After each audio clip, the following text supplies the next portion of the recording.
Red chilli रातो खुर्सानी, टिमुर दाना, सरसो, धनिया, जीरा, पेपर, सुकुमेल, ल्वाङ, ठुलो इलायची, दुई सबैलाई एकै ठाउँमा राखेर सिलौटामा पिस्ने। फर्सी, पम्पिङ, कटिङ लाइक दिस, नतासिकन टुक्रा टुक्रा गराउने ठुल्ठुला पिस, बोक्रै शुद्ध हालेर पिस्ने राम्रोसित मसिनो बनाएर मसला पिस्नु। 2 पिस प्याज, अनियन। फर्सी मसला बनाउन चाहिने सामानहरू यिनै हुन्। अब कसौडीलाई तातो गराउने, तेल हाल्ने, मेथी, रातो खुर्सानी, ब्राउन कलर हुन्छ तबसम्म कुर्नुपर्छ। त्यसपछि प्याज। यस्तो मिठो र यस्तो टेस्टी हुन्छ यो, एकचोटि बनाएर खानुहोस्, फर्क पर्नुहुन्छ। Very good taste and very good health. प्याज ब्राउन भइसक्यो। बेसारको धुलो। फर्सी पकाउन पनि धेरै गुड आइडिया चाहिन्छ।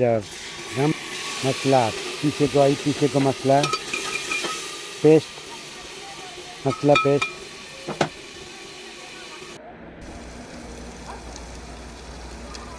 एक पिस टमाटर राख्ने, नुन स्वाद अनुसार, साल्ट एज योर टेस्ट।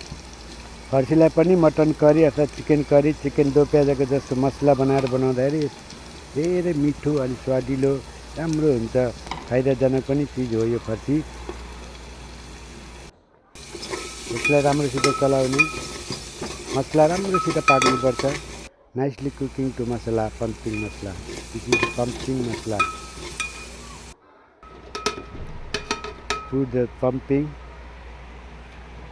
फर्सी हाल्ने, यसमा राख्ने, यसलाई राम्रोसित चलाउने। यस्तो कलर आउँछ। अब यसलाई पाक्न दिने, छोपेर 15 मिनट पाकेपछि मसला फर्सी रेडी भयो। Ready for service. Good for health and very good taste. This pumping test is nice taste. You also cook this. तपाईँहरू पनि पकाएर खानु होला। यस्तो मिठो हुन्छ यो फर्सीको, यस्तो तरिकाले पकाउँदा यति मिठो हुन्छ।